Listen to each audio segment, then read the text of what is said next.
This is my wife, Cathy, and she's my one.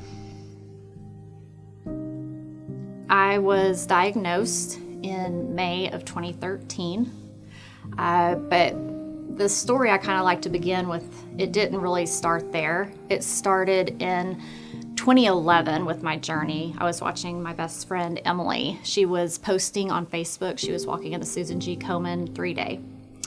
And just something inside of me, I can't explain what it was. I told her, I was like, I want to walk this with you next year. So in 2012, I walked with her, and just all along, just learning about Susan G. Komen, the program, just the breast cancer awareness, kind of really made me more aware of taking care of myself even more. And I had just turned 40. So I said, you know what, I need to go in and get my baseline mammogram done. I was just terrified, and I was alone. I got out and called him on the phone and said, babe, it's not good news. I was teaching class, high school, and I get a call. I knew she was going back to get rescanned and tested, and I could tell from the sound of her voice that it didn't look good. And it was pretty shocking and humbling. I always sort of had the attitude, oh, that stuff doesn't happen to us, but it can happen to anybody. It was just very devastating.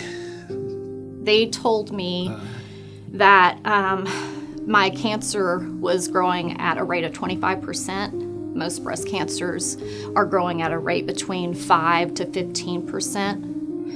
And then in a matter of a few months, my story would have been a whole lot different. I wouldn't be here today telling it. When you get to a point of being in a life and death situation, and you have somebody stand by your side no matter what you're going through, he was there for every last chemotherapy, of course, every surgery. He was there cleaning my drains, taking notes at every doctor's appointment we had, and just, when she was sick and couldn't get out of bed, I just stayed there, and I watched a lot of Netflix, went through the whole series of Breaking Bad. Yeah. So, she, we wouldn't just say anything, but, I knew she wanted me there, and that's all that mattered, and I was there. He was definitely my biggest supporter. I could not have done it without you. Garrett, he was part of the youth corps in 2014, 2015. Yeah. And then when he got old enough, he decided he wanted to raise the money and walk with me. And so now he's walked 2-3 days with me. He just walked this year with me in 2018, and he walked with me in 2016. This lady's tough. She didn't let cancer stop her from walking. She had a wheelchair for when she couldn't walk, and they pushed, but she never gave up, and she stuck it out the whole time. I was honored with raising the remembrance flag that year at the opening ceremonies. I walked 30 of the 60 miles that year, and I had just underwent my 5th chemotherapy. And they pushed you the rest, right? They pushed me. When I couldn't walk, they pushed me in a wheelchair. I fought that for a while. I was like, I'm not going to get a wheelchair. I'm going to walk the whole 60 miles. We've already been through so much together over the past 15 years. And the last 5 years, we've been really blessed. We were able to watch our daughter graduate from high school and college. Watch her get married.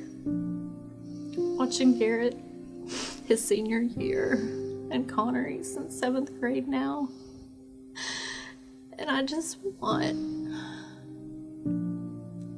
to be able to raise our kids, see our grandchildren, and just grow old together.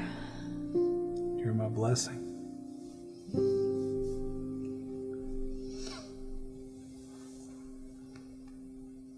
It proved for a fact we stick together through thick and thin, and our love is stronger than cancer.